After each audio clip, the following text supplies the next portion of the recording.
Hello and welcome to the Mental Health Gaming Podcast. Once again, I'm Bradley.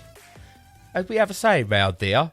It goes, hey Brad, hey Stu, Superstar DJs, here we go. So yeah, Stu, how you doing?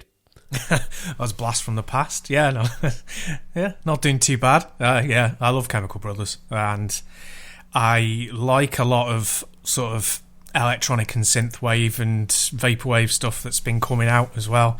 So yeah, try and keep my ear to the ground with new music, but Chemical Brothers, yeah, superb. Yeah, well, there was a few I was going to go with because one of them is my son, Lucas, does not believe that I was in the So Solid crew. Oh, does he not? Fine. No, does not believe it. And I said, mate, back when I lived in Romford, when I was, late teens, early 20s, me and Lisa Matthew were like that. I went, Romeo was a bit of a dick, but, we put up with him. And he said, but Dad, you're not in the video. And I went, no, I'm not in the video home, though.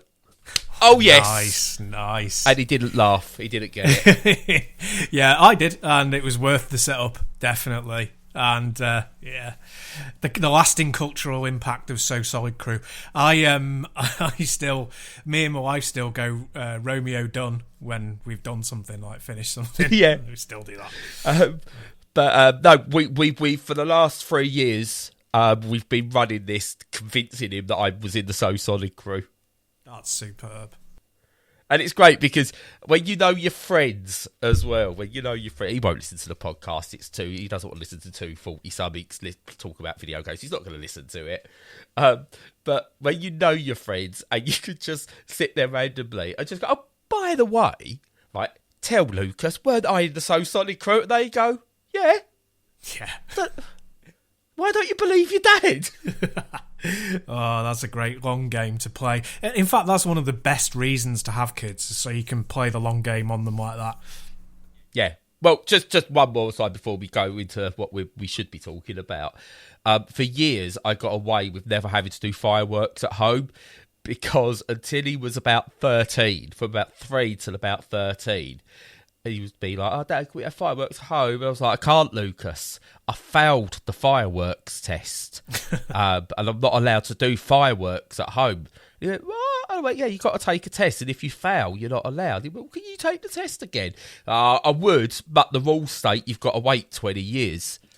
And he believed that until he was about 13. Oh, that's really good. Ironically, sorry. That should happen. Yeah, I was going to say. That's maybe something that should happen.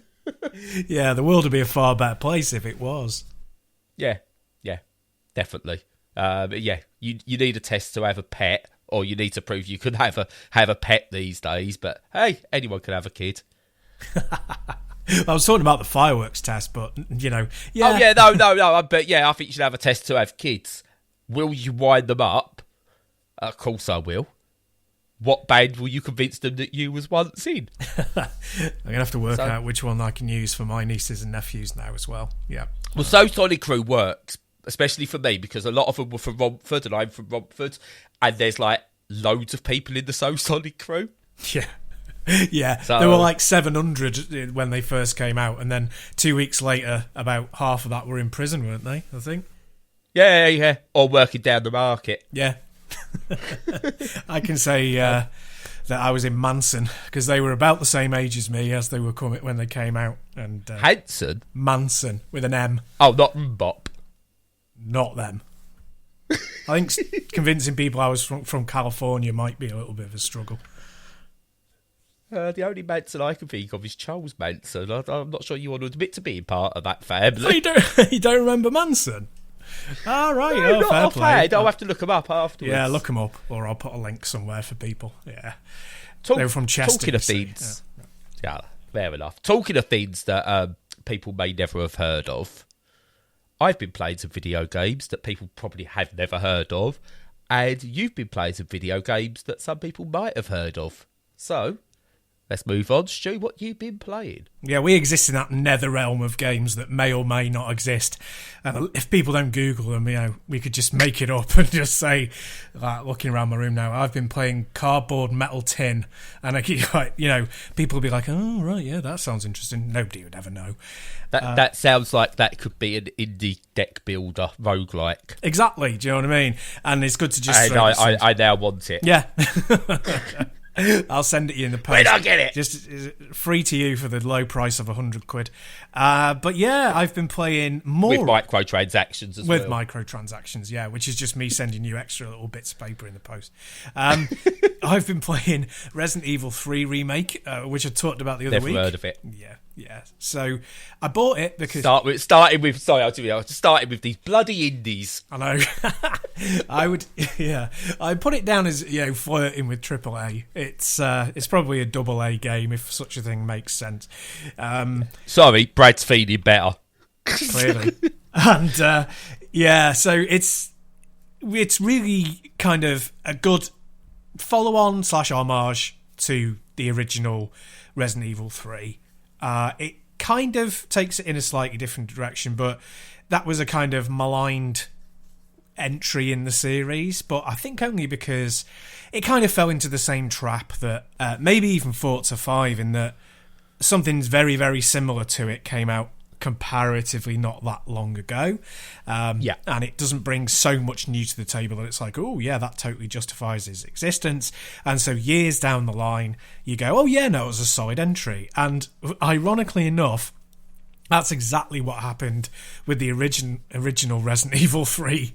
It came out too soon to 2, and people were like, yeah, it's more of the same.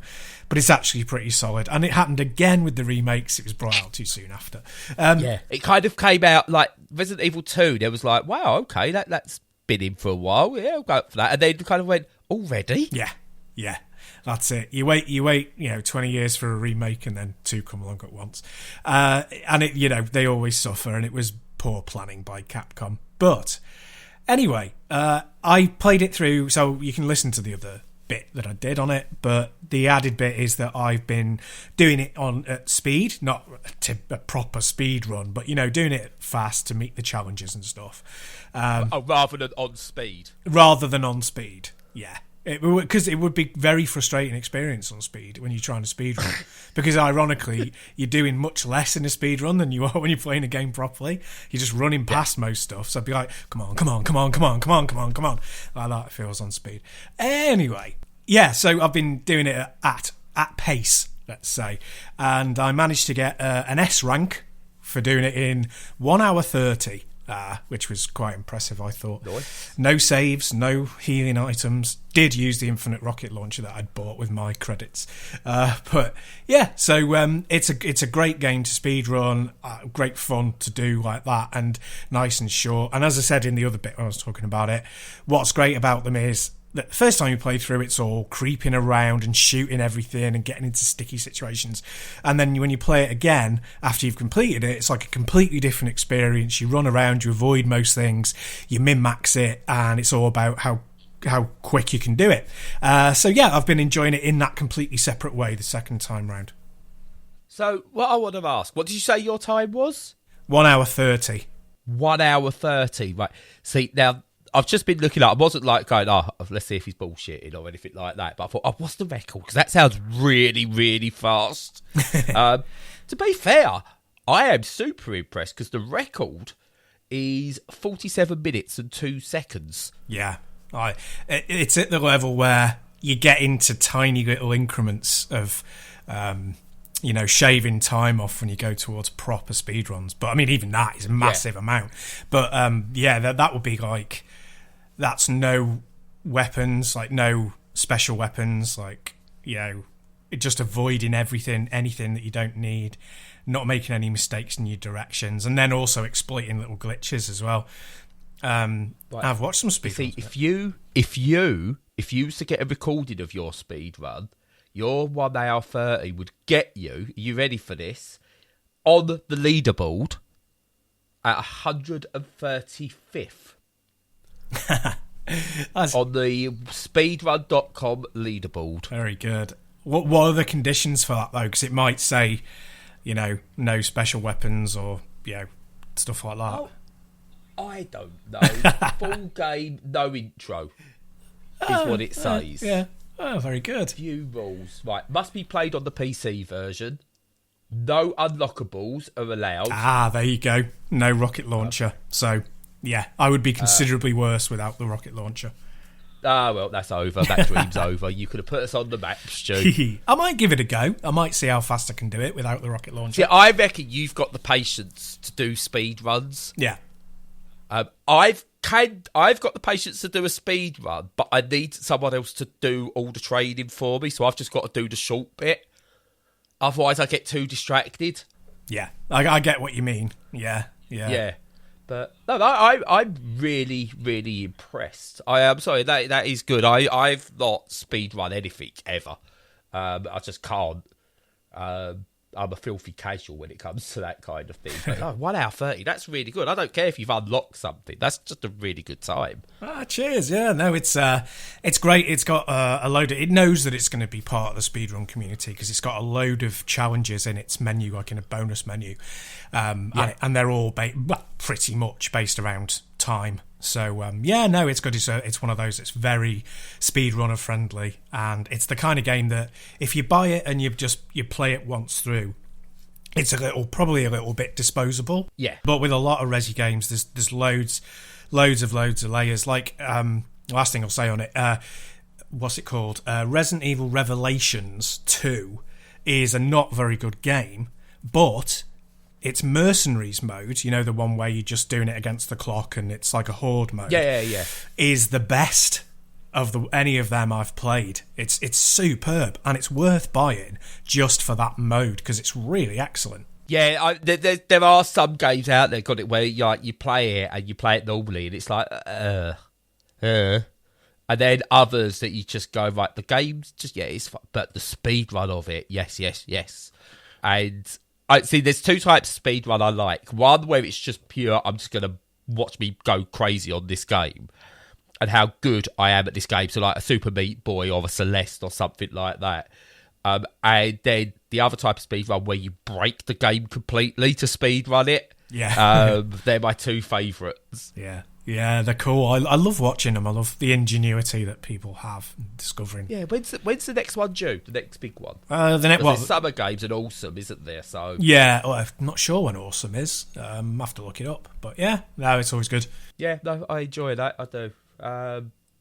The complete opposite of a speed run. I've been playing a game, which is always helpful, called Train Life, a railway simulator. Yeah. Now, I picked this up. I put a request in for this quite a while back, and I'd heard nothing back, and I was like, oh, okay, never mind. And I just thought this was just going to be... I mean, it's on Steam. The game's on Steam for just over 13 quid. And I thought, do you know what? This is going to be a pretty low-budget knockoff of, like, Train Sim World or something like that. One of, like those... And then I got a code 2 weeks ago from a PR team and gave it a go. Oh my goodness. I'm really, really, really, really liking this game. So, it's not trying to be Train Sim World at all. It looks like it, but it's not. It's basically... It's the only way I can describe it. It's Euro Truck Simulator, but with trains. Right. So when you play the train sims or Microsoft Flight Simulator, yeah, sure, you do your own little challenges in your head, or you're like, oh, I'm doing this for real, blah, blah, blah. With this, but you actually go in and you've got contracts to fill and things like that. So you've got like cargo contracts you can do, or you can switch and you can do like passenger or postal contracts. And the idea is to build up your company. Like your company is like running trades and you want the business. So very similar to what you get in Euro Truck Simulator. So on the cargo side of it, you might go and pick up oil or something like that, crude oil from a docks or wherever. And then you need to take that to a refinery. And it's got this hierarchy of how it all links in. So you might do that. And then later on, there might be a contract that says, right, we've refined this oil and some of it needs to go here to help with this. This part, it's been turned into gasoline or fuel and it needs to go here. And you have to do like this structure of contracts you have to do. And I found it really, really interesting. It's not as in-depth or detailed. It's like mostly based in Germany at the moment, but they plan on expanding it out to a bunch of other European countries. But it's like, yeah, just doing the contracts and sort of like travelling through like a shortened version of Germany, shall we say, where you've got you have to like control the trade. So you've got all the trade things you've got to do. You've got to like plan your routes, and that means sort of like requesting access to go through stations, or sort of like get access to do deliveries or pickups, loads of little things like that, and you get rewarded for doing well, you get punished for not doing well. You have to hire employees, and they will then drive other trades you've possibly bought, and they will do other little jobs for you on a repeated cycle, which gives you like passive income and stuff like that. And it's just a really fun game. I'm stepping back from it for a bit because it is an early access game. There's like they've got a planned roadmap, and it's very early in the roadmap still. But yeah, it's like it's just such good fun. A few little bugs, sound issues, stuff like that. Like engines don't sound proper at times, and it could do some quirky things when you play your route, take you on the wrong side of the track. Because I found out, apparently, trains in the UK drive on the left and trains in Europe drive on the right, just like cars. Oh, right. No, I didn't know that. No, I just thought they used the tracks however it was done. Yeah. But no, really, I mean, it's a Nacon are publishing it. But honestly, it is so, so good. I went into it with low expectations. And it's early access and it's very stable. It's very playable. But there's things like AI is not properly implemented, so there's no other real like danger of other like trains on the track. But I think adding this gameplay element to a sim like this, it just really, really, really works. And you can go quite in depth, like negotiating deals and stuff like that, and really build your empire. But yeah, no, I ended up going to give it a quick go. But I think I spent about 4 or 5 hours on it in the end. Well, I mean, that sounds really good. Obviously, it's not my sort of a thing, but it does sound solid and a competitor to the stuff that's out there. So one thing that it cropped up, I think, with Laura K. Buzz talking about was the exploitation of people with train simulators because they will buy all the DLC. So yeah. What's the DLC potential situation like with that one? So obviously, with anything like this, the DLC potential is they could add in loads of trades and loads of extra tracks and sort of build on it. But I think because it's a game rather than just a simulator, I don't think they're going to be able to expand it and do like hundreds of different little DLC, like individual trades or tracks or anything like that, because I think it'd break the game. So expansions are possible, but I don't think it's going to need them to be, like, to get a good experience from it. You're not going to feel shortchanged. Even playing the early access version, I don't feel shortchanged. But, again, because it is that sort of game, it is a simulator. Yes, the opportunity is there, but hopefully they don't. I mean, the game's only for, like, this is the bit I can't get over my head for how good this is so far. It's just over 13 quid. And I can't work out how. Yeah. Yeah. It's like it's some kind of, are they laundering money and this is how they're doing it? I don't know. Yeah. Yeah. When we talked about it a while ago, I mentioned, and you did as well, that I think that the core market is there.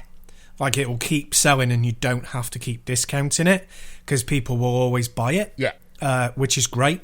You know, as long as they're not exploiting people by then going, oh, and it's there's $10.99 DLC every 5 minutes, and you know the total cost is £1,000. But yeah, no, I think that might be an explanation why they can have it comparatively low, just because it will keep selling forever.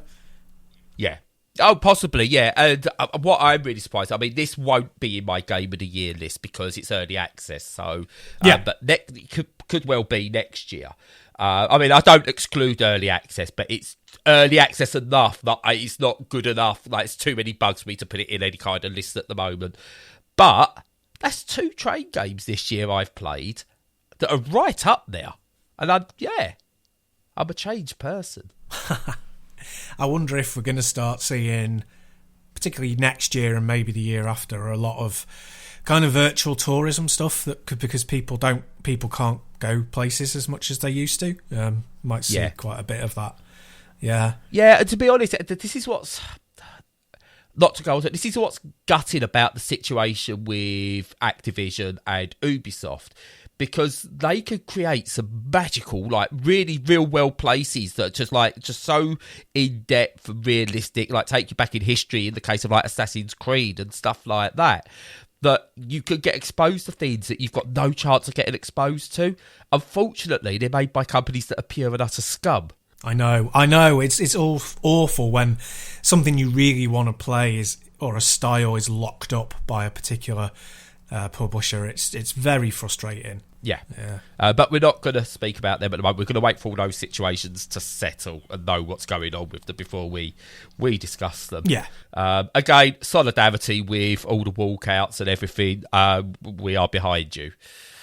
But yeah, no, that's it. Trade Life. It's a Simteract, the developers, published by Nacon, who are they're like semi-heels in wrestling.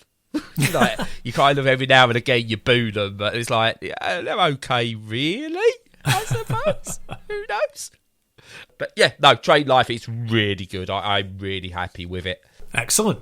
So, what unknown title have you played next? Unknown. No, not an unknown, although it might be, which is a bit weird, because it's one of the absolute crown jewels of the VR world, and that is Lone Echo 2. Which is a brand new game this year. People, long-term listeners of the podcast will remember I played it. I played the first game about 6 months ago, more than that even, actually. I think it was towards the beginning of 2021, because it finally got a price drop, and I'm a cheap gamer, and it got dropped down to something like, I don't know, 15 quid or something like that. And the reason being that Lone Echo 2 was supposed to be due out in the spring, and then it got pushed and it came out about a couple of months ago, ultimately, or a month ago. And I was like, well, it's a bit soon since playing the first game for me, but I want to have the opportunity to put it on my Games of the Year list if I possibly can. And there's a big thing about that. I don't know if you feel the same way, but there's a big thing for me about that, because I do think that you kind of raise people's awareness of games when you put them in a Game of the Year list. Yeah. I think, if it's just like your general opinion in the week, because we put 52 opinions out a year, people will go, oh yeah, well, I don't really remember. But with Games of the Year, you get the feeling that people might pay more attention, mainly because I definitely pay more attention to stuff if people do that, if they put them in those kinds of a list, which is just a long way of saying, I wanted to get it played so I could raise its profile as well. So yeah. I've put about 2 hours on it so far, not a massive amount, and it's a direct continuation of the previous game. It picks up the plot almost exactly where it was left off. It was ended very cleverly in the first one, in that the experience and adventure that you were on completed successfully, but the bigger, wider mystery and adventure was still going on in the background. So it picks up that bigger adventure and makes that more personal. I'll talk about the technical side first. It's absolutely lovely. It's a really good looking VR game, of which there are many that are aesthetically nice, but not many that are very powerful, because they tend to go for lowest common denominator so that the most number of people can play them on their hardware, which is totally fine. This seems to have a very well optimized engine so that it does things really, really well. And from a layman's point of view, it looks to me like they've gone for, fairly simple, on a polygonal level, it's fairly simple, but what they excel in is stuff like volumetrics, lighting, transparencies, all reflections, all that sort of stuff. So they've done it in a way that, it's kind of hyper real and stuff like that, but it's really solid. So it works beautifully and it looks great. It looks absolutely fantastic. It's one of the best looking VR games, definitely. On the sort of gameplay side, I've not really come up against much that isn't the same as the first game yet, but I think it's going to go there. But the most important thing is like the script and the atmosphere, and it's got a fantastic script. It's very much like, it's got that level of intelligence behind it that's similar to like Portal and Portal 2, where it's clever, it's witty, it doesn't rely on tropes too much. And where Lone Echo 2 completely excels is that it's very humanist, it's very kind, there's no violence in the game, there's action, and there are events and consequence, and you're doing environmental stuff all the time, and there's threat and danger, but you're not being violent. It's kind of a mix of like Disney's The Black Hole and 2001: A Space Odyssey. If you kind of smush those two, like one's a space fantasy and one's a completely hard sci-fi, and smash them together, it's kind of like that. It's just pitch perfect. It's the best script of any game I've played this year, without a shadow of a doubt. The game itself is still excellent. It hasn't gone in a direction yet that's like totally gone, oh, this is a new game rather than a continuation. But even if it stays as a continuation, it's a continuation of one of the best VR games, and I'm not going to complain about that. Awesome. I see. Okay, you talk about VR games, and you make me want to do VR. Good. And I can't. I know. Sorry.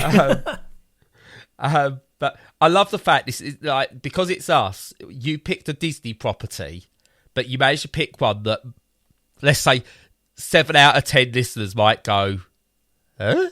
Yeah. The Black Hole? What? Yeah. Is that like the Black Cauldron? It is. It's a fascinating story about behind the Black. Oh, it's brilliant. Black Hole. Yeah, there's a documentary. Oh, it's brilliant. Yeah, I've seen it. yeah. Well, the film itself is all right. It's worth watching because it's really weird, as you know. Yeah. Very, very odd. Very odd for Disney to do. Very odd as a AAA.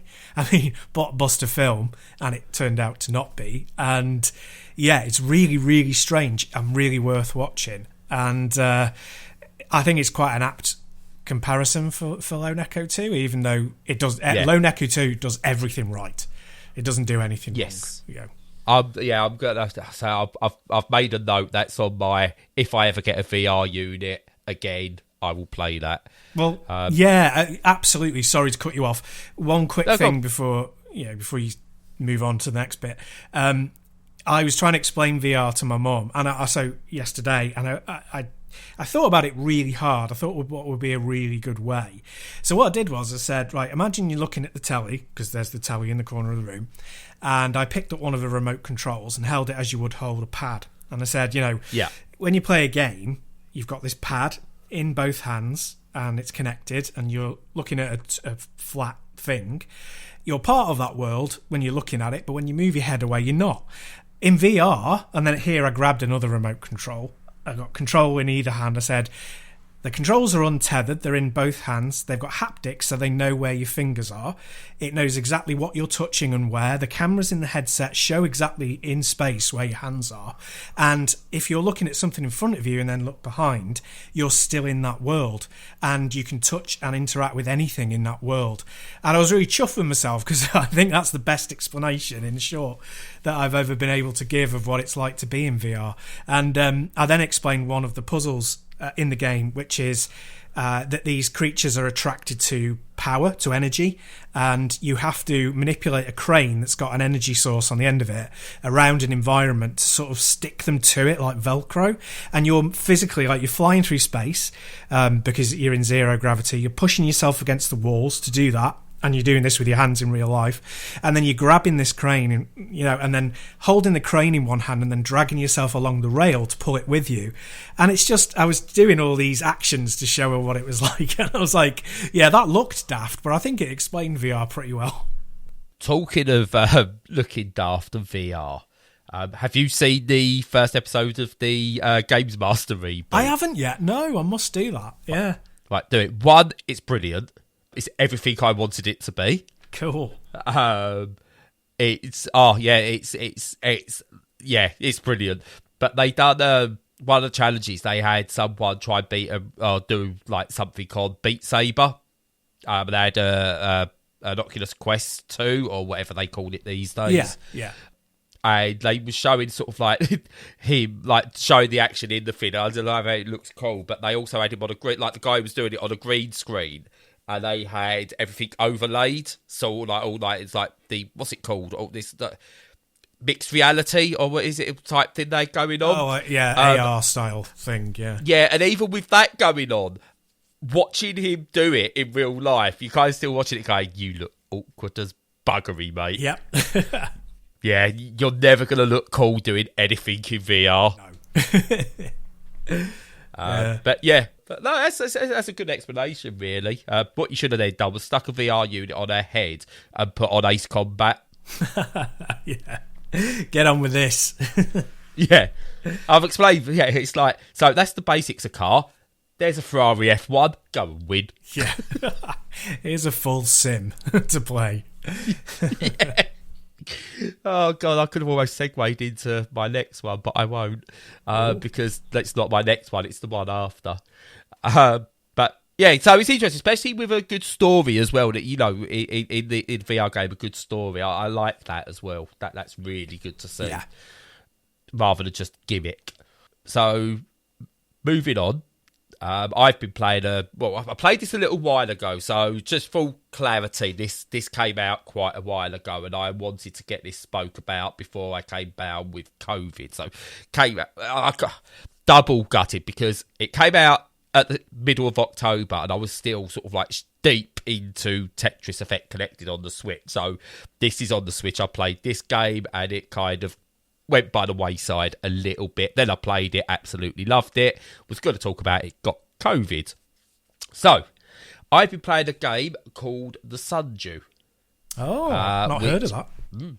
Now, what you've got here is a 2D pixel graphics point-and-click adventure that does nothing spectacularly different. It's a classic point and click, and it's got a really good story. So you play as a cyborg cop. Now, not to get confused with a robo cop, because I'm sure there's, some litigation if you did that. So you play as a cyborg cop, and you're kind of, I don't want to ruin the story. It's kind of, I'm trying to explain this without trying to ruin the story. Oh, I was trying to think. You start off in this apartment, and like you kind of almost sort of like abandoned there. There's almost like a confusion, and then like you sort of like go through, do a couple of little tasks and stuff like that. And the best way I could describe it, it's a game that's influenced by Blade Runner, because of course. But there's other things, and it took me ages. I ended up searching and finding another review that mentioned it, and I was going, it reminds me of something else that I've seen. Something that's crap, but I can't help but like. And it took me ages to go, I can't work it out. It's a bit Johnny Mnemonic. Okay, yeah. As well, in a good way. Right. Like, Johnny Mnemonic, if that was a video game, that story was in a video game, it had been lauded as a great script, everything like that, I think. Didn't work as a film. Yeah, well, it's from Philip K. Is it Philip K. Dick novel? Yes, it is, yes. Short story. I think so, yeah. So it's got it's either that or Alan Moore. No, it is, Philip K. Dick. Yeah. You are. It's got good bones then as a story, yeah. Yeah, and basically, you go down this sort of like, this noir-style cyberpunk mixed pixel-based point and click. It's got a really good, expansive story to it. So, sort of like, you're going through and there's like a conspiracy going on and you've got to unravel it. You are central to it. And you kind of like, you meet characters and you find out about your past and all kinds of little things like that. And it, like, graphically very good. It's like, this is where the Blade Runner stuff, I think, is there. It's like, the old world is still apparent, but of all with future technology there as well. So that, Blade Runner brought that in. Everyone's going to do something to do with that. So that's why I hate trying to... That's about the only really bit about Blade Runner and Cyborg Cops, obviously. But yeah, you make decisions in there, you do bits. I don't know if it's branching storyline or not, but it knits together very well. And I've said this before, when I play a game like this, I play once, because that's my experience. I very rarely go back again and see what I could have done. And that's the case with this. I've done my stories. I don't know if it's branching or if there's multiple endings or anything like that. But it came to a really satisfying conclusion for me. And one thing I want to talk about that this does, I've played some point and clicks where I struggle because it's like they're so obnoxious in there. Oh, you've got to find this, and we're going to make it difficult to find this little pixel you must click on. This doesn't. This has a button you can press, where you press the button and it goes, hey, look, we've labelled everything you can click on. Yeah. Oh, that's good. So you can find it easy. Brilliant. Well done. Thank you very much. Because that's what I need. I don't, again, if you don't want to do that, you don't need to do that. But for some of us, yes, please. Especially as, again, I played this, my vision wasn't the best, but it was dark, so I could play it. That's the best of it. It was like dark with light elements. A really good UI. Pixel-based, but really good readable UI on handheld. So, well done for that. Props for that. But I needed help at times, like going, I've clicked this. I think I've clicked this. I don't know if I've clicked this. But pressing that button, bringing up the labels, yeah, brilliant accessibility options. Again, I would like, personally, voice acting, but I don't know how big this little studio, or how big this studio is, what funding they have, or whether it would have ruined it. I don't know. But I personally would like it. But I'm not going to hold them to account for that because, Disco Elysium, biggest title, or one of the best review titles the last couple of years, had a budget. So they then added in that kind of stuff. So I'm not going to call these out on it because it's done a fantastic job of other accessibility options. But yeah, absolutely brilliant game. Also, main character is called Anna Isobe, or Isobe, or whatever. Female character, doesn't matter though.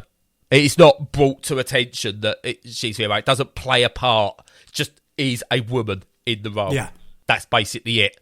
Oh, that's really good. So, yeah, credit for that as well. They've written a realistic woman into a future sci-fi game. She wears a jacket. To the point is, until they called her Anna, I didn't even know it was a woman. Yeah. Because just wears normal clothes. Brilliant. Well done.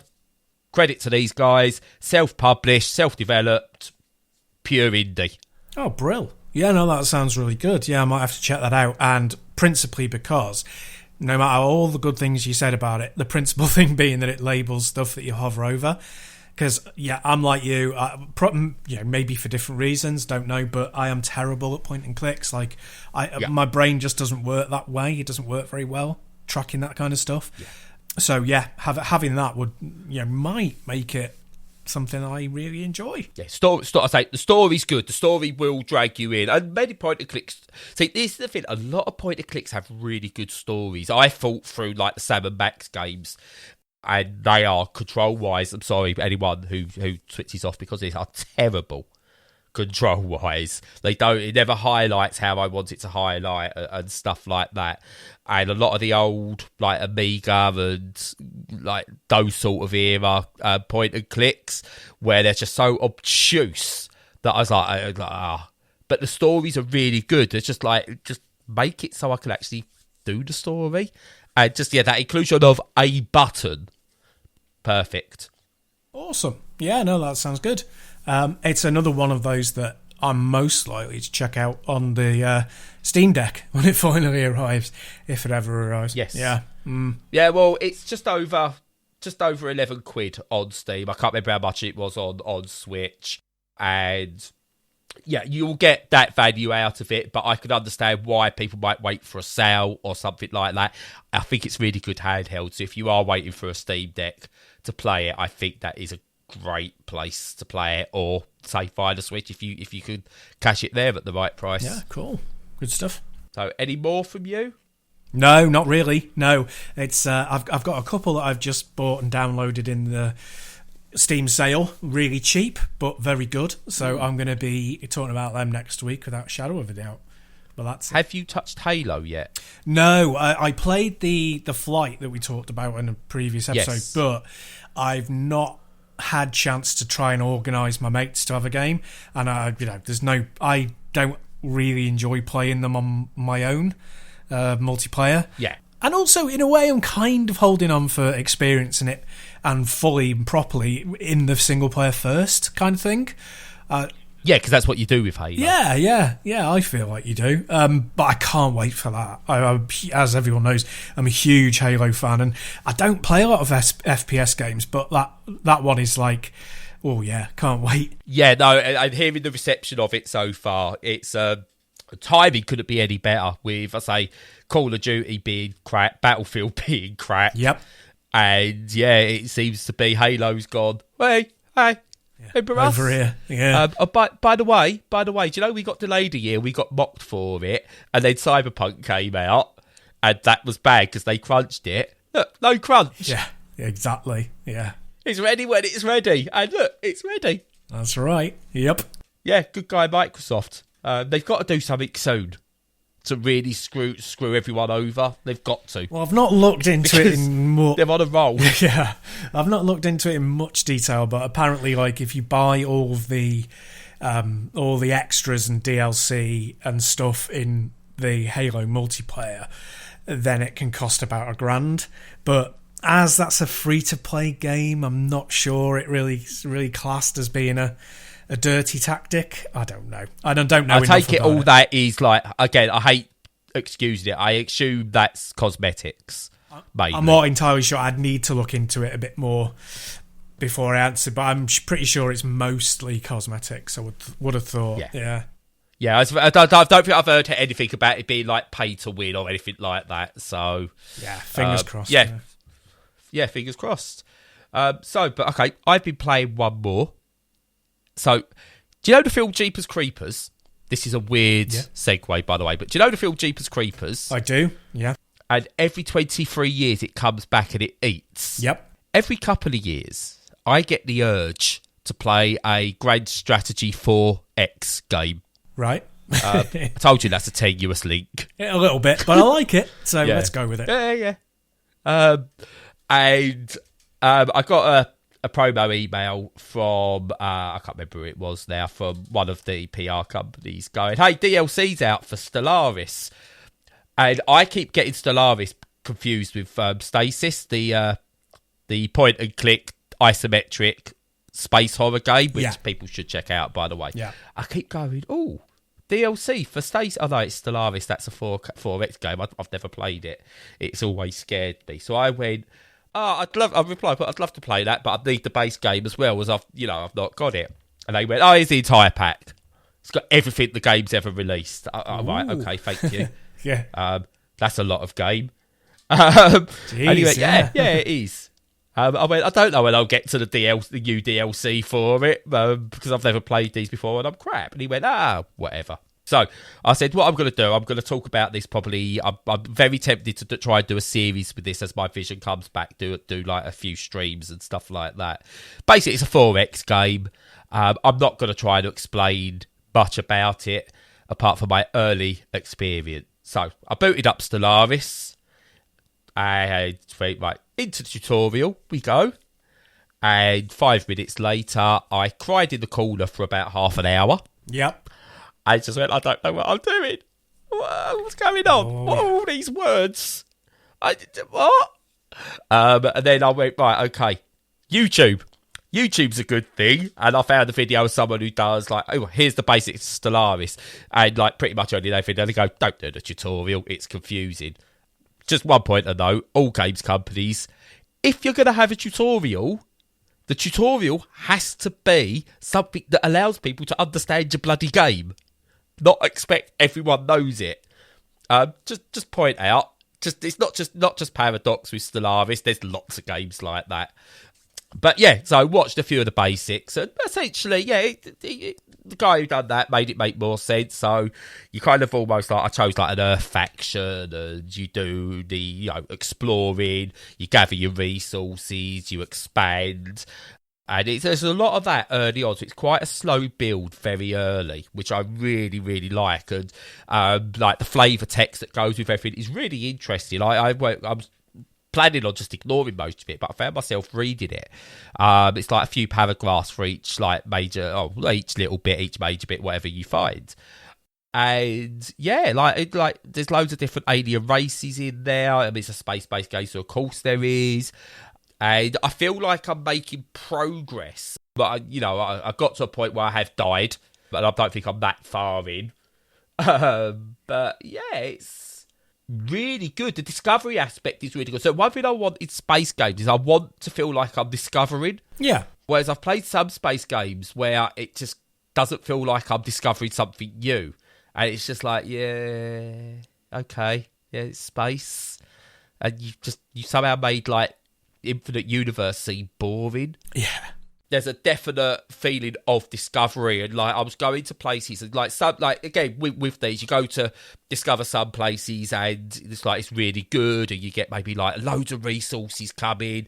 You can go somewhere and it's like a completely sort of like barren wasteland, or you can go somewhere and it could lead to a catastrophic event and stuff like that. So each you kind of on tenterhooks. You're like, oh, what's it gonna find? What's it gonna find? I get why people like blind bags. But yeah, no, I really enjoyed it. And then I've worked out like you could go like strategic wise as you go. You could become like warmongerer or something like that, or you could do diplomacy. And it's the resources you gather could kind of affect that and how you interact with people. And I've not gone too deep with it yet, but. And this is the first time I've kind of really tried to, rather than just go at a 4X game on my own and go, I'll get this eventually. I've been playing it alongside YouTube videos at the moment, and it's really helping me. I'm beginning to get an understanding of it. Yeah. Again, I'm going to possibly maybe step back for a few weeks while we've got other stuff. And at the start of the new year, possibly look at doing a video series on it as I try and relearn it all over again. It's the beauty of ADHD. You step away from something from a few weeks, you're like, what? I don't know what this is. Fair play. But yeah, the reason it's been spoke about, I suppose I should, let's remember to see what it was called, the DLC. Where is the DLC? It's the Aquatic Species Pack has just been released. Right. Which is just over a £5. And the Aquatic Species Pack just basically it expands the game a bit further with new species like new races and stuff like that. Adds new story beats, different races you might meet on the different planets. And again, stuff like I'm just reading the notes and stuff like some people who play these games might understand. There's a new Civic, a new Ascension perk, whatever that means. There's a ton of new cosmetics that come with it as well. It seems like, again, if you're really into this, and I can see why people get really into this, it's meant to be very different to a lot of the other packs they've released in terms of the different species. But yeah, that's why it's kind of into it, and I'm probably not going to get to pick up on the Aquatic Species Pack for a while myself, so that's why I'm mentioning it. That's why I got the code. The Aquatic Species Pack is out. It's getting very positive reviews on Steam. Give it a go, and stay tuned to our channel in the future because you can watch me make a fool of myself trying to play a grand strategy game. Nice. They feel like separate lives almost, those kind of games sometimes that you could just take up your entire world if you become obsessed with them, which is a good thing and a bad thing, like most things in life. But it's certainly impressive. I think it's got a huge following, hasn't it? It's a really big franchise now. Oh yeah, it's the people who love it absolutely love it, and they will swear by it, and they dedicate their entire game into it. Yeah, but again, I think as a vanilla game, you go in, it's impenetrable. The fact I'm needing to use YouTube to even get a clue, that's the problem with these games. They're impenetrable for newcomers. Yeah. But that's what they've always been. So I don't know whether I should complain about it or not, because it's just what they've always been. Yeah, it's true. It's like in the time, I've decided it'll be easier to learn quantum physics than understand these games sometimes. But there you go. I know it's. I think there's a point at which some developers have done it, but there's a point I think where they're going to have to recognise that you release a YouTube tutorial or a link to it or whatever as you're releasing your game, and just go, look, hands up, we're not going to pretend that this is something we can explain to you in a manual or a PDF. Here's the thing that's been around for 15 years. YouTube, use that, Here's Dave XX25. He'll talk you through what the game is. We gave him the game early and he's going to explain it to you. Yeah. Play along with them. Yeah. I think it's something that should become a bit more normalised. Yeah. Well, it's something Railroot does, actually, is they there's a bunch of YouTube videos. Instead of proper tutorials within the game, like there are pop-up text bits that tell you as you play it and stuff like that. But it actually released a series of beginner tutorials. So this is how you build a track. This is why, the things you need to consider, stuff like that. Build that up via YouTube video. So I think some places are doing it. But yeah, no, it's I think it is something that does need to become normalised.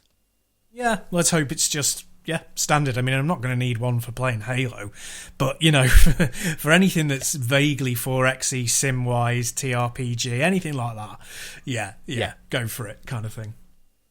Yeah, and again, like Microsoft Flight Simulator, I learned a lot of that via Squirrel on YouTube, rather than what came in the game. I was like, I don't know what it's trying to say to me. I don't know what button, why.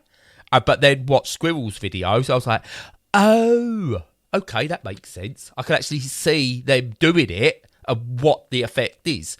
And at the same time, he explains what the different terms are and why these things work like that. So, yeah, I think that's something that we need to embrace more of. And in the game, they need to say, look, stop, go and watch these as you play. Yeah, sounds good to me.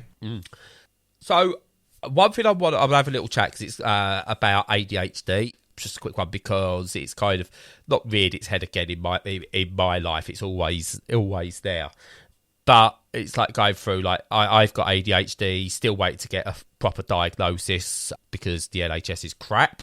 My son is diagnosed, but the other day in the car, my daughter was finishing school. We was taking her to football, and Lorraine was asking about how her day at school was, like what do you have for dinner, what do you have for lunch, what did you learn about, can you remember this?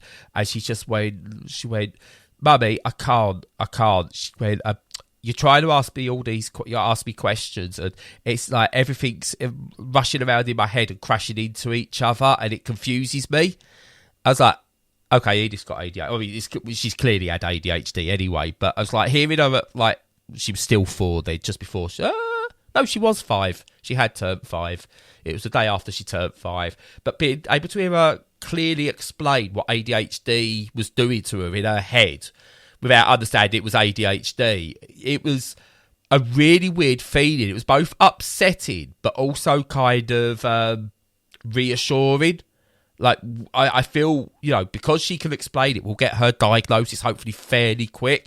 It won't be dragged out like Lucas's was.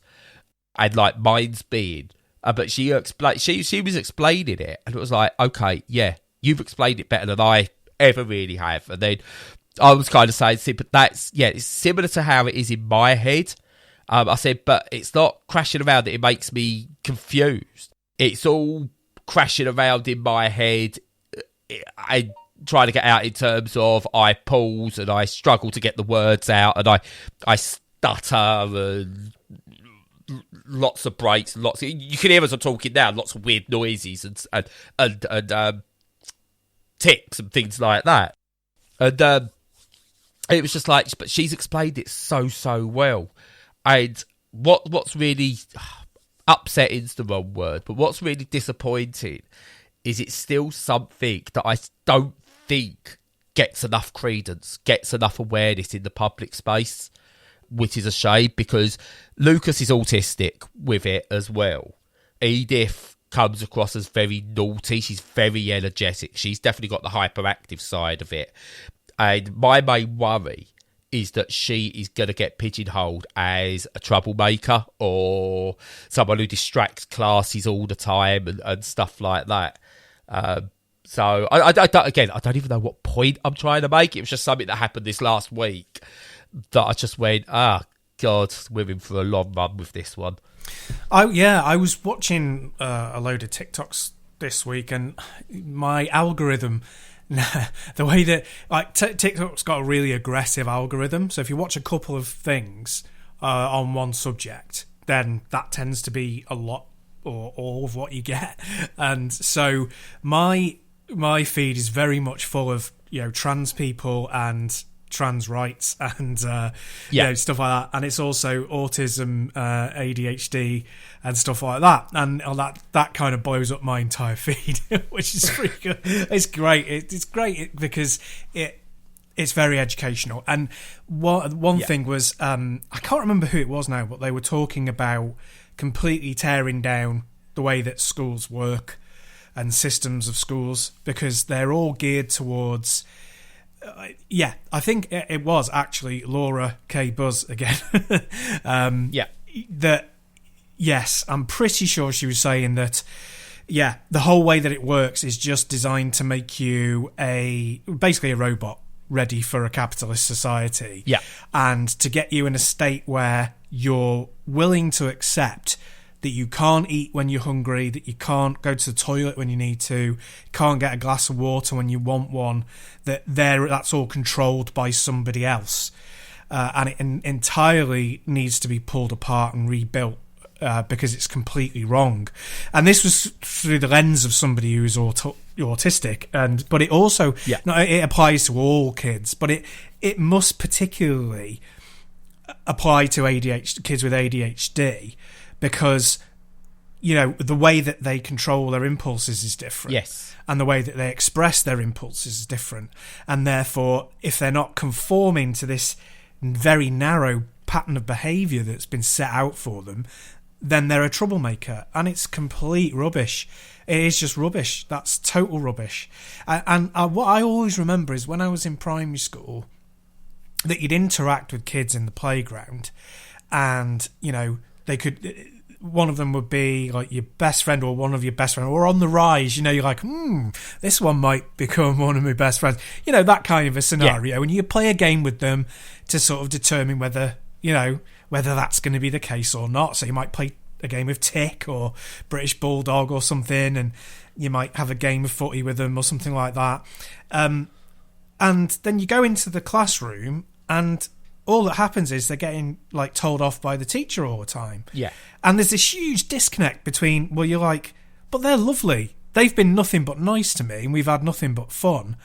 And now they're being treated like they're some sort of villain. Yeah. And you're picking that up even as a kid, and you just can't understand it. And it just feels like, punitive measures. It feels like, somebody that you care about is being unfairly punished. And some of that must have been to do with neurodivergence.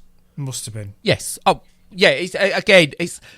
It's frustrating. A lot of people see neurodivergence as something that's new. It's not new. It's just we're able to see it now. Or we're beginning to understand it, I think, is the right word. Not see it. We're beginning to understand it in some respects. But it's, for example, this is going to sound like bragging. Edith is super popular at school. Super popular. Yeah. Because she talks to anyone, she's funny, she loves playing. And we had her first parent-teacher thing, lovely teacher. She wasn't complaining about it. She goes Edith. She does everything she's got to do. She loves being here. She goes, we sometimes struggle to get her to sit down and do and concentrate on the phonics and the writing and stuff like that. She'd rather be playing. Which wasn't a complaint. It's just so she's a little bit behind a couple of the other kids with that, but nothing we're worried about. That's fine. She also sees a speech and language expert because she's got a lisp and she struggles with some words, which we're not sure if that's actually a physical thing or whether that's purely the ADHD and she's struggling to get words out, or some words get confused, or whatever it is. But anyway, the ADHD side then kicked in because she heard this, did Edith, and she almost went, no, you, I'll show you, and came home and for like 4 days solid was practicing writing words. I mean, it looked like the scribblings of a madman on bits of paper around there. Yeah. I say she was doing, but because again, ADHD is a determinism about it as well. It's like, no, I can do this. I'll show you. But yeah, it's, you know, why are we trying to get everyone to be able to just sit down and do stuff? Let kids show their creativity. As I said, I've learned more about physics watching squirrel videos, not squirrels in the animals, but squirrels like flight simulator videos and stuff like that, where they explain the physics of aeroplanes and stuff like that, and made sense in a fun way that you can actually try out in flight simulator. I think we spoke about this before, bringing video games as a way to learn into school. Yeah. Again, I'm not saying like let all the kids play Halo at school, but simulator games, you know, can set all the kids the task of playing Jurassic World Evolution, where there's a business aspect to it. Can you build up this park and turn a profit? What did you need to do? And they discuss what you had to do in that game to do it. But again, I think the teachers would be up for that, because a lot of teachers are now young or younger, and they've grown up playing games, watching films, and understand the important aspects of the importance they've had in their lives. But unfortunately, the problem is the rule makers are still old and don't want it to change. Yeah. But I know that I've learned more as an adult because I've been finding ways to learn things in ways that I want, compared to when I was at school. When I was bright at school, I was good at school. I actually think I was able to blag stuff. I've got this. I can blag. I don't know why, and I think I just about managed to blag my way through school. I just got lucky with exams, I think. But but we've got to find this new way of learning, and we can see the difference. Like Lucas had Lego when he was younger, and he kind of really he'd play with it, but never really showed interest. But again, we're only noticing how much he's had autism as a younger. Now we've got Edith. Because he'd get his Lego and he would literally build a single tower, like of bricks, like a single file, up it goes. Yeah. And Edith, apparently, like one of her friends gave her some Lego for her birthday, and she's really creative with it. Apparently, she goes around like her friend's house and she plays with it and she builds things. She doesn't care for the instructions, just build. Absolutely loves doing that. And it's like, oh yeah, she does like doing that. And she's got the imagination when she plays with all her toys. There's imagination. She makes the characters up, or she repeats what she's seen on like the shows she watches. I bought Lucas Thundercats like when that was rebooted, and he just kind of played with them, like kind of moved them around a bit on Christmas Day, and then they got chucked in a cupboard and forgot about. Yeah, and it's like, wow, if we had a more of an understanding with like the schools actually running some way, you'd be able to pick up his autism more. And even though he's ADHD, yes, of course he's quite happy for structure, because that's what his autism wanted. But we was unable to pick that up at school properly because it is in such a regimented way. Whereas if you'd found other ways of doing things, maybe that's something we could have picked up earlier. And it's why he struggled to keep friends. You know, ice hockey and stuff like that. Friends, like new people would come in, they'd meet Lucas, and like, I like Lucas, and he'd go round, maybe have a sleepover, and then a few weeks later he's dumped. And it's because people couldn't cope with him, because there was no understanding of his autism. And we didn't know how bad it possibly was, because we had nothing to compare it to. So we just thought, other kids are old, well, they don't like Lucas, but now we get it. And now he's found, like at school, he's found a friend who is very similar to him, a bit more confident, but has the ADHD like he has and stuff like that. He gets on really, really well, and he's got a best friend, and I'm really proud of him for that. But it's, again, this is all the schools have got to change. They have got to change to allow more neurodivergence, and rather than the old way of thinking of, you're a bit special, there's a school over there for you, that cannot happen anymore. Yeah. No, yeah, totally agree. Oh, I've got so much to say on the subject. I feel like I've been absolutely immersed in it this week in a really good way, you know, and learning a lot. Yeah. And it's that excitement of the possibility of things being really different, you know, and Yeah, I think that trying to keep it as sort of narrow as I can, I think that in terms of reconstructing schools, it's so important to just understand how people learn. Yeah. And the only experience I can bring to the table is from when I was a trainer. So I used to train people on how to use software. And what I learned not very quickly, over time, I guess is fair to say, is that when you explain how to do something for people, they can't take it in very well, because we learn by doing. And if you combine that with trusting what people are interested in when they're kids, that's a really good way of teaching. Because I think that, a lot of people in neurotypical get a pass. So I got a pass for not being good at maths. It was just like, oh yeah, but you're good in other areas. And it's like, well, yes. Should I have got a pass for not being good at maths? Would I be a better person? Would I have more skills and be more useful, and be more complete if I was taught in a better way that suited me? Because the way that I was taught just didn't go in. And there's people around me going, oh yeah, you're not saying it externally, but there's other teenagers around me, and you can see the light in their eyes, and you can see them writing things down and getting it. And I'm sitting there really upset with myself because I visualise myself as somebody who's, reasonably intelligent enough to pick stuff up, but then is not able to pick this thing up. And it makes you very, very sad and upset as a child. And it's just like, I learnt so much from training people because it was training. I started off training booksellers on how to use computers, new bookselling software. And I've mentioned before, if there's anything that's further away from the rigidity and specificity of computers, it's learning to love books and reading. And so training these people was a real challenge.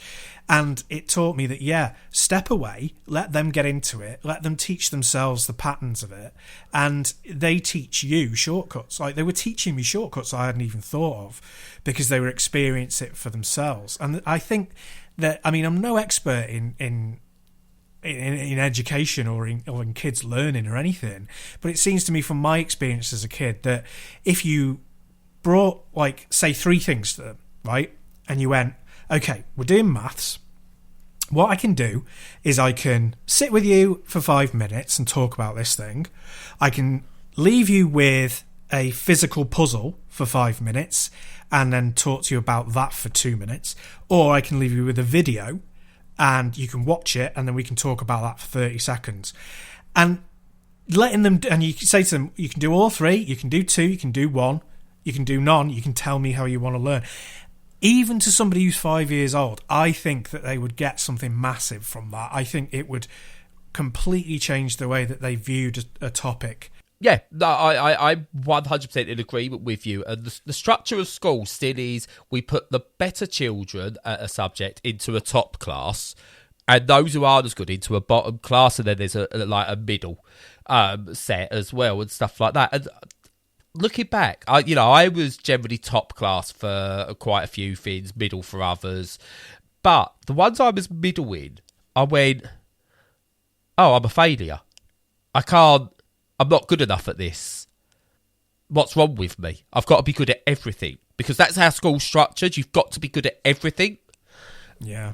And I remember, looking back now, the kid was a prick. Not going to lie. He was a prick, but he was in the bottom class for everything apart from maths. No, not maths, science. Sorry, loved science in year 7, year 8. And when they split him, he got put in bottom class for maths, English, other stuff. But was originally put in the top class for science. But it was put down to the bottom class in science after a year, and I didn't know why. I just thought he's a dick. And I must reiterate, he was. But I was like, it's only when I started looking back and going, why did he drop from top class in science? If he really enjoyed science, why did he drop? Why was he dropped down? Why wasn't he? Because you've told him pretty much everything else. You're useless. And you're then expecting this kid to then really want to focus on that one thing. Whereas now I look at it and go, well, if he's really good at science but not good at maths and English, what can you do to use those to encourage him to get better at those? He really likes science. Well, get him to explain his findings or whatever he was doing in science that was really positive, and then write his papers and use the English to help write those papers and stuff like that. For different parts of science, obviously you need to know how to sort of like numbers work together and stuff like that. Use that within the science. They will want to learn, not just, oh, you're crap at maths and English, bottom class, because you get a reputation that way. And that's one of where it does need to change. That's one of the things where it does need to change. I think we need to stop looking at compartmentalising education and finding ways to make it work in different ways for different kids. If you've got to train more teachers and get more teachers in or get more experts, do it. Yeah. That's always the thing I say. When people go, oh, but we've got to bring more people in. And yeah, and it's the same, again, I'll say it again. It's the same way you solve homelessness. My daughter gets it because we asked her. We said to her, actually, I'll tell her what she said. We said to my daughter, what would you do with homeless people? She went, put them in the bin. I was like, Jesus Christ, there you do. And she went, I'm only joking. I went, thank God for that. What would you do? She went, we'll put them in a house. Yep, brilliant. Well done, solved homelessness. I know, right? I know. Yeah, but can't do that. Why? Because it'll cost money, and we do have money. Money's made up. It's like you've not given me a reason why we can't solve homelessness. I know. But rent, people might have to live in a house for free. So be it. Let everyone live in a house for free. If they want a bigger house that's too big for them, then they pay. But give everyone a house for free. Yep. There we go. Sorted. Yeah. No, that's fair. That's socialist, and then you become Russia. No, you don't. But it's the same with education. You need extra people. Do it. You know, do we have to keep education to the classroom? Can we move education out to do other things? Can we take them out into the workplace and things like that? Maybe, you know, again, I'm not saying that is the answer. And DBS checks everything that would obviously be a nightmare. But let's look at solutions, not just, we can't do that. That's not fair. Yeah. No, I agree completely. I agree.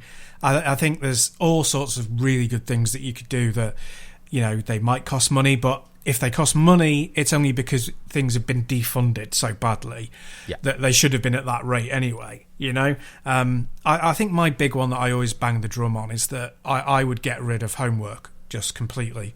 Definitely for primary school, and I'm leaning towards also for secondary as well. Definitely get rid. I would get rid. You don't take your work home with you after a 9 to 5, or you shouldn't be. Yeah, exactly. So get rid of homework completely. Yeah, I would get rid of homework. I think I would have more of a choice around what subjects you're allowed to do outside of just your GCSEs. I think there should be more of a focus on getting, you know, allowing people to get to a competent level in stuff, and then, like you said, sort of easing off the pedal on the stuff they're already good at, you know? It's like, don't just go, okay, yeah, so you're at those things. God, I don't often swear and then have to edit myself. You're rubbish at those things. You're rubbish at those things, so we're going to lose that, and we're going to pump you up in the areas you're already good at. It's like, well, that's stupid. That's ridiculous. You know, you should be like, you don't need to teach me more anything about, you know, anything particularly about English. I'll just sit in class and that'll be enough for me. What you need to do is you need to bring me up on maths, and you need to find new ways of doing it. So I would focus more on that. So anyway, it's all sort of blue skying, but there are different ways. It's nice to know there are different ways, and that people see that there are different ways. See, I'm a big believer in primary school, junior school is where you should be learning the bulk of your basic English and maths. That's where it should be picked up. Yeah. Because that's where you learn language. By the way, sign language from primary school, bring it in. Yeah. It's a no-brainer. But language and sort of like learning logic. It's not even learning maths, it's learning logic. That happens in primary school and junior school, like infant and juniors. As soon as you get to secondary, Start letting kids focus on what they want to do. Do you know what? If they change their mind after 2 years going, I thought I wanted to be a scientist, but actually I'm really interested in just the computer part, change. Yeah. Change. Yeah. Because you'll get so much energy from them. I remember learning more at college because I focused on graphic design than I did at school on graphic design. Because I had like an hour a week and I learned nothing. Went to college and that was all I did. And I found I enjoyed it more and I got more out of it. Whereas at school, you don't. But you could have taken away geography, history. I liked RE, so maybe not RE. Geography, history, English, and a couple of other bits, maybe a couple of the sciences, and just like allowed me to do extra graphic design. Because that's what I wanted to be. At 40, I regret it now because graphic design is a horrible job. No one should ever go into graphic design. But I got to do what I wanted to be. And I'd done that at the college side of it rather than the school side of it. But I know things about science that, great, might help me on the chase. Doesn't help me in real life. No, I get it. Yeah, that's it. If I go again, we're another half hour. Yeah, so I'm gonna. I would be. I'm just gonna hard shut up. Well, no, I'm glad that it's really good that Edith's got that kind of, even if it's not a formal diagnosis, that people recognise, where she is and how intelligent she is, and it'll help knowing that from this age where you can direct her. I guess. Oh, yeah, definitely. Yeah. One thing I want to add in, and you'll have to get your bleep buttons ready. Okie dokie. This is not even a negative thing. She got really angry in the car the other day. And Lucas, again, he's autism. He will not swear. He will not even. We are like young boys of Bird play at a stadium called the Wankdorf Stadium. He won't even say that. He's got a teacher called Dr. Pratt. Won't even say their name. Right. That's how much he cannot swear. Yeah. He doesn't care about swearing. He just cannot do it. Edith, she got angry in the car. Someone, she was getting something. She was nearly going to get told off. And Lucas laughed at her just briefly. She turned round, right, get your button ready. She went, Lucas, I'm going to fuck you in the fucking brain, you fucking Oh, man. That is impressive. Yeah. I was like, we all started just cracking up because she was so angry with it. Yeah. But she drops F-bombs and different words. But she knows she'll do it here and stuff. She will not do it at school or around people that's not us. And I think she's 5 and she's got this understanding of when and when not to swear. Yeah, yeah. How? That's impressive. It's great, though, because it shows, a real honesty with it. That, she knows that it will upset some people. Yeah. So that she shouldn't say it around them. And that's... Well, no, I don't think it knows that it will upset some people. I think she knows she'll get into serious trouble. Well, fair enough. Yeah. I don't think it comes to that. But but she can switch it on and off. I don't know if she's got multiple personality disorder or if she's going to be bipolar, but she'll come out of school, and as we leave school, she's like, bye, friend, bye, friend. I won't say their names, obviously, but bye, friend, and like, bye, Edith, bye, friend. All really pleasant. As soon as we're out of earshot, I want to go to that bread. I was like, and then, she was doing it once, really angry, popped round the corner, saw one of her friends. Well, hello, friend. Daddy. It's like, you are, she's gonna... We said she's gonna talk herself into being bottled at a nightclub, but somehow talk herself out of it as well. Sounds about right. Is this before or after she's been inside for the serial killing? No, this will be before. Yeah, I think that sounds about right. They won't catch her until she's got to about 30 victims, I reckon. Yeah. She'll probably only get caught when she gives herself up as well. Yes. Yeah, she's like, bored of this now. Yeah. But yeah, no, that's it. My daughter's got a potty mouth. If you get anything from this show, shame we can't title it What She Said. I know. You bleeping bleep. Yeah. Yes. Right, but I'm going to... shush. Shut up, Brad. Well, it's a good discussion. And I could carry on myself talking about it for ages because it's one of those things you're like, it's so simple, to the way that you can unlock people's potential and stuff like that. And also recognising that kids go through all sorts of phases. And I was talking to my mum yesterday about my nephew, and she was reminiscing about a time where she was looking after him. It was actually when he was very new. It was at the London 2012 Games. My mum went down to look after him whilst my sister and her then husband went to the Olympics because he managed to get some tickets. Yeah. And she was playing, like games with him where they were pretending to do Olympic things, with throwing things around, and as you do, and he was doing and taking steroids. Oh yeah.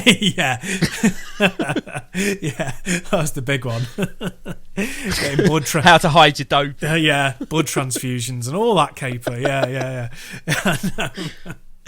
Yeah, so she was talking about that, and then she was talking about different things that they'd done when he was older, and that she was worried that they don't have that connection anymore. And I just said, well, you got to remember, kids change, and they change so fast. But the one consistent thing is that they love you, that he loves you, and that's not changed. Yeah. And because he's a child, the way that he expresses it will have changed, but the actual core of it is exactly the same. And I think that's one thing to remember. From my perspective, that's one thing to keep in mind as well, that they change, and you've got to float with that. You've got to recognise that no matter where they are in a neurodivergent level or neurotypical level, they're going to be different, and you've just got to roll with that and let them dictate stuff to a certain degree. So, yeah, there we go. I've told the world how to behave around children, and I am childless. So, yeah, go on, stick that in your pipe. Yeah. No, right, but actually, one of the points I was going to make when we were talking about education, and I forgot, and now it's just come back to me. Oh, go on. You often hear in like these like right leaning TV talk shows and stuff like that, going, kids today, they're going to go to school and they're going to learn YouTube and how to make YouTube videos. And I'm like, yeah, why not? Precisely. Everything that goes into making a YouTube video, why not teach them that? The different aspects that go into that. Why not have a project that they start off with going, by the way, kids, produce a podcast. Yeah. Because it's not, for me it is, it's just talking into a mic. But for you it's not. You've got to do the editing and stuff like that. But it's but sure, teach them that. Teach them how the different dials work on sound mixers and stuff like that. It's practical, and it teaches them there's various different bits that they're actually going to need. Talking to camera is a skill that you need. Like, I think you could use in other aspects. It's because I often said, if I wasn't bullied as a child and I had more confidence, I reckon I would have gone on to possibly do work in entertainment. Possibly, I could present a show, because I trip over myself and I'm raw and stuff like that here, but we was watching a YouTube video a little while back, all of us, and like the person who was on it was so monotone on their video, and I was just like, Jesus, I can't. There's just nothing. You're talking about something you love. Put some passion into it. Yeah. I was like, just come on, love it, and that's where it came from. And like Luke, I think Lucas told me, "Wait, could you do any better?" I went, "Yeah, I really could." I said, because I hate my voice. But I've got pitch, I've got tone. When I'm excited about something, when I'm angry about something, when I'm trying to be serious about something, have a laugh. I've got those different pitches and tones. And like I said, I probably could have been a presenter. I could have done what Bradley Walsh is doing on The Chase and stuff like that. Because had I worked out and had the confidence when I was younger, I could have honed those skills. Rather than it just being a raw thing that I do now, I could have learned how to actually hone those skills and find different ways of not tripping over myself and things like that. So, do you know what? At school, let them make YouTube videos and do podcasts or whatever, and filming, learn how to film something, learn how to edit something, because that's going to give them so many other life skills as well. And do you know what else it is? It's fun. Yeah. Yeah, I agree completely. It's it would teach you all sort of mechanical things, but also, like you say, public speaking and confidence, how to modulate your voice, how to communicate with people, how to be creative in edit and also with green screen and stuff like that. Yeah, it's got tons of stuff. It's like instead of going, no, you don't need that, which is an old an old person view of it, is like, yeah, embrace the technology and use it, because it's got value. It wouldn't be here if it hadn't. So, yeah. Yeah, it'd be like turning around the guy, you don't need IT class. Yeah. I think that was very much the point as well at some points. Yeah, in the past. And now you can't imagine not having it. They do computer science and they learn to code at school. So it's like, you're almost there.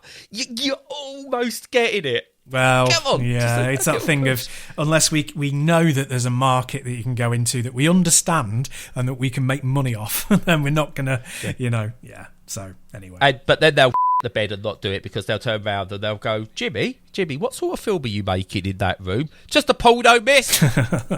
Well, if it's a quick win and it gets you money, who cares? I casted the actors. Yeah. Mr. Anderson was desperate to get in on it. Oh, bloody hell. God, there was some dodgy, but anyway, that's a whole other different story. But yeah, I think that's probably enough for 1 week. Hard shut up. But it was good. Hopefully that had some resonance with the people listening. If you've got your own ideas on how things should be done in schools, get in touch. We're always available, and we always like to hear listener feedback. We would like to, for once, hear some listener feedback. That'd be fantastic. As I said before. You might hate my voice. Tell me, I don't mind. It's not going to hurt me. I don't. But my partner loves your voice. Who does, sorry? Lorraine, she loves your voice. Oh, does she? Oh, that's very nice. Yeah. So maybe I can do a special recording just for her and she can pay me. That might... No, you see, he hasn't turned around and went, Mel likes your voice. just pointing that out. Well, no, because I just immediately think about myself, egotistical. So, yeah. Yeah, far from that, Stu. That's one thing you don't do.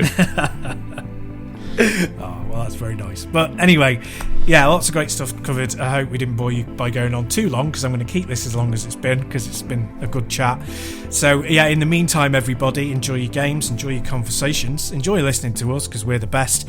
And in the meantime, stay safe and stay sane.